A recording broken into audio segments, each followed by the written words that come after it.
كيفاش يوتيوبر تحول الى قاتل. سلام الاحباب، ان شاء الله تكونوا مليح. القضيه تاع اليوم تخص يوتيوبر اللي كان معروف بزاف هذاك الوقت، باسكو الحكايه صارت ما بين 2007 و 2012. تما كان هذاك من بدا يوتيوب، وصراحه هذا اليوتيوبر كان عنده بوتنسيال كبير في هذا المجال. تسمع لو كان قاعد في يوتيوب كان حينجح بزاف اليوم.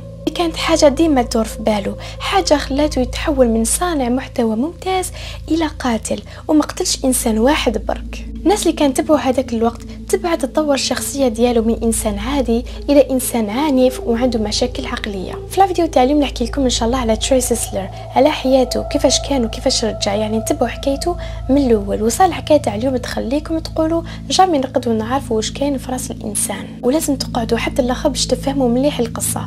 تما ديروا جيم، ابونيو ويلا.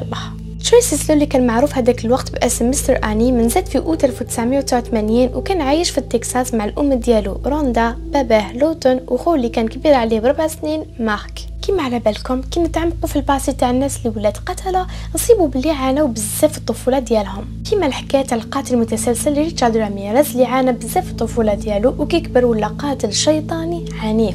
مي تري سيسلر ما عاناش من هذا الشيء. يعني والديه كانوا عاديين، باباه كان استاذ ويماه كانت تخدم في حانوت تبيع لي جورنو وكونتخير، يعني كانوا واقفين معاه بزاف ويعطيو له دراهم ومتهاليين فيه وما خصو حتى شيء. هذا الشيء اللي خلاني في الحقيقه نشوف هذه الحكايه مختلفه على غيرها. يعني حتى في ليكول جامي صارت له حاجه عيانه، جامي تضرب، جامي تحقر، والو. كان عنده صحابه شويه ويروح يقرا حتى دخل الديجيتال فيديو كلوب، يعني منتدى يتعلموا فيه كيفاش يخدموا لي فيديو. تسمى ملي كان صغير وهو مهتم بزاف بهذا المجال. كما قلت لكم الطفوله تاع تري كانت بزاف عاديه، مي كي كان في عمره 13 سنه بداو يبانوا ريد فلاكس، يعني علامات يبينوا باللي هذا الشخص شويه توك توك. كان عنده مثلا مشكل مع واحد من صحابه، مي اول ما يروح يتضارب معاه كما كامل الدراري هو قال لازم نقتلو. شتو خطات كنت تقلقوا نزعفوا نبداو نهضروا خلاص ونقولوا دوك نقتلو، مي ما نديروا والو. مي هو الصح بيقتل صاحبه، مي كاين مشكل ما عندوش سلاح. هو يسكن في التكساس، ما قادر يشي سلاح عادي، مي كان في عمره 13 سنه برك، تما ممنوع.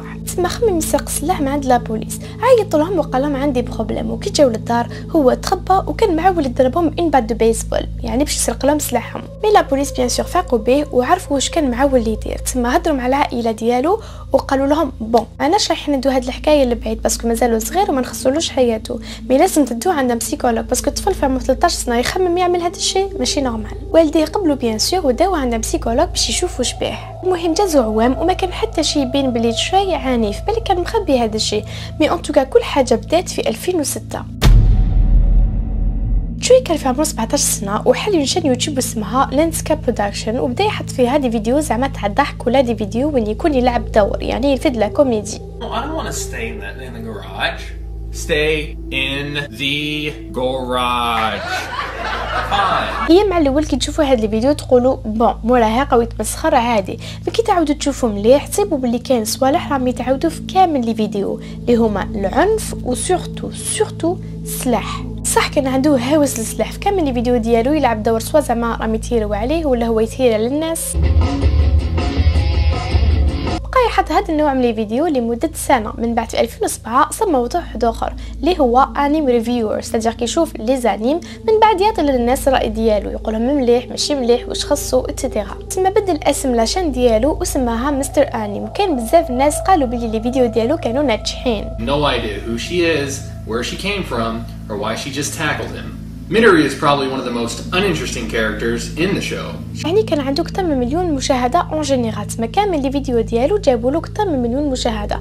هي تبان قليله دوكا، مي هذاك الوقت كانت بزاف. كاين اصلا قالوا بلي تلمو كان يعرف يهضر ويمد راي مليح على الانيمز، كان قادر يكون بالك اليوم توب 1 في هذا المجال. اصلا هذاك الوقت ولا معروف في مجال الانيمز، ميمسي الحاله ما كانتش متطوره بزاف. كي بدا في هذا المحتوى كان يقف لا فاك لا كريمينولوجي، من بعد سمح فيها ولا يخدم شويه، خطرات يخدم خطرات لا في الحقيقه كان موفر كامل وقته لاشين يوتيوب ديالو، مع العلم ان يوتيوب هذاك الوقت ما كانوش يخلصوا كرييتورز. تما والديه ما سمحوش فيه وكانوا يعطيو له دراهم، مي هذا الشيء ما كفاش تري اللي كان يشرب بزاف ويتعاطى المخدرات. هي دوك نفهمكم باسكو ما كانش يخرج برا ويروح يشري المخدرات، لا كان يروح عند البسيكولوج ديالو، والبسيكولوج ديالو هو اللي كان يمدلو دواء تاع لا بيبولاريتي ولا سكيزوفريني، ميمسي ما كان حتى شيء تبين باللي كان عنده هاد الامراض. كاينه حاجه اللي تري سيغ كان مصاب بها اللي هي لونكسيتي، يعني يخمم بزاف ويخاف من المستقبل ديالو.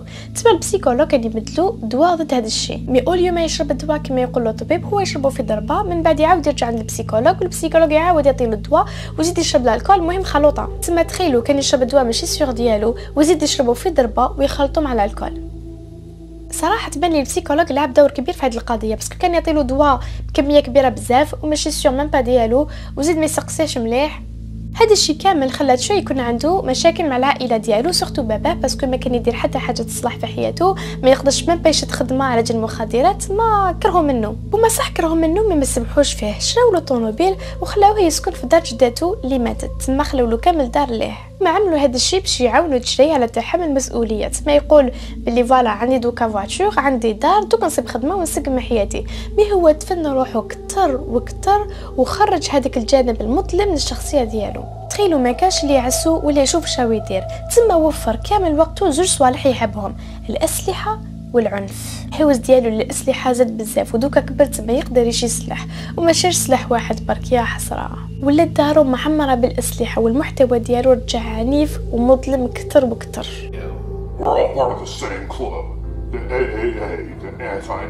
كان مازالو يهضر على الانيمس بطريقه مليحه، مزاد حاجه في الديكور ديالو اللي هي الاسلحه. مع الوقت لكاليتي تاع المحتوى ديالو نقصت بزاف، تما ولا يهضر وخلاص ولا يهضر ويرعش، حتى الكلام ولا ماشي واضح، والمتابعين ديالو فاقوا بهذا الشيء. شويه ما كانش عنده هوس الاسلحه برك، كان تاني عنده هوس السيريال كيلرز وسكول شوتينز، يعني اشخاص يدخلوا لي زيكول ويتيروا على الاطفال والناس اللي يخدموا لهم، يعني مالوغوزمون ظاهره بزاف معروفه في اليو اس اي. كان سورتو عنده هوس الكولومباين شوتينز اللي هي حادثه مرعبه صارت في الولايات المتحده الامريكيه، وين شخصين دخلوا للنيكول بريمير وقتلوا الاطفال، قتلوا 15 انسان وجرحوا ناس بزاف. تما تري كان مهبول على هذا الشيء، يعني ما كانش عنده اهتمام برك، لا كان يشوف لي فيلم تاع سيريال كيلرز، يقرا عليهم، يشوف فين غلطوا، يحوس يعرف كيفاش لا بوليس حكمتهم. كان حتى يكتب مقالات يقول فيها كيفاش هاد القتله كانوا قادرين ينجحوا كتر فوش داروا، يعني كان يجوز نهار كامل هكذا يقرا على سيريال كيلرز وسكول شوتينز، يقرا مليح هاد الموضوع وفهمه بيان، حب يدير نفس الشيء في الليسي ديالو، بدا يطلع لي فوتو تاع الليسي ديالو، بدا يخطط كيفاش يقتل الناس، شحال لازم يقتل وكيفاش يهرب من البوليس. شفتو حنا كي نروحو نقدو نوجدو لا ليست دي كورس، اما له هو عمل نفس الشيء مي باش يقتل الناس. كي كمل الخطه ديالو بانت له بزاف صعيبه، باسكو هو بيرفكسيونيست، يحب كل حاجه تكون مثاليه،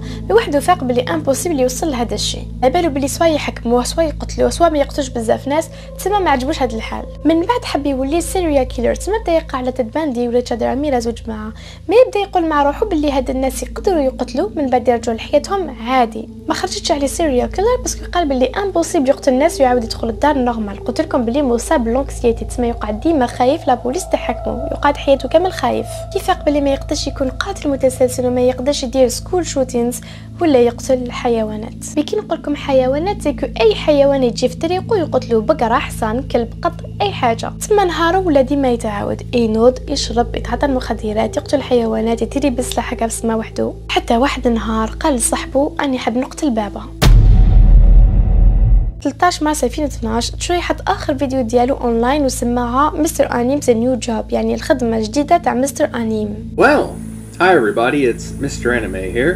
This is just an update video to let you guys know that I'm going to reward myself with probably a 2 or 3 week break coming up here from YouTube videos, anime reviews in particular. نختصر لكم شويه واش قال بلي كان برودكتور شافو في يوتيوب وعجبه وقال له روح تخدم معايا. ما كانش هضر بيا، كان يهضر بالثقيل، يهضر هو يرعش، تسمى حالته صح ما كانتش مليحه، هي في الصح ما صاب خدمه ما والو، كان يخطط للكارثه اللي كان راح يعملها. سمعنا من بعد رانا 19 مارس تشري كان يشرب ويدروغي، مفعود ما يقتل الحيوانات كالعاده، حكم لا فواتور وراح عند العائله ديالو، دخل الكراج وعيط ليماه روندا، قالها روحي تعاونيني، ما هي مع اللي دخلت تير عليها وقتلها. خوه ماركس ما حس بيزار وقال لازم نروح نشوف، مع اللي دخل الكراج شاف خوه شوي وقال له نقص الحس، ما عرفش باللي تير على يماه. ميتشري ما قال والو، شاف مليح في خوه وتير عليه مرتين. مي مارك ما ماتش، رح يجي لاصال دو بان وغلقها بالمفتاح.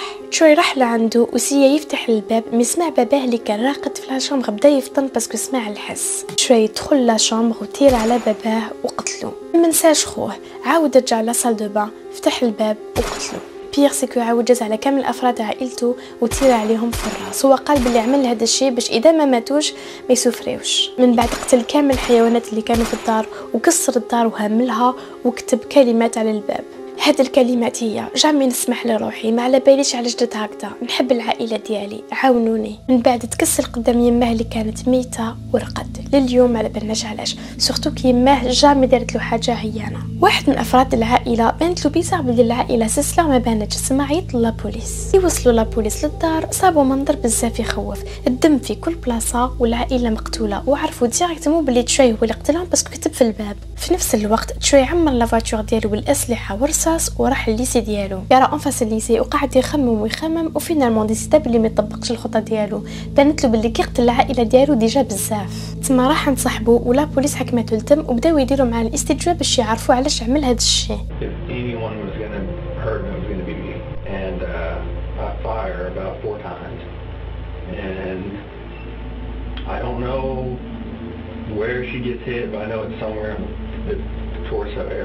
قالهم بلي ما كانش حاب يقتل العائله ديالو، ما كان لازم يقتلهم باش ما يعانيوش مش كان حيدير.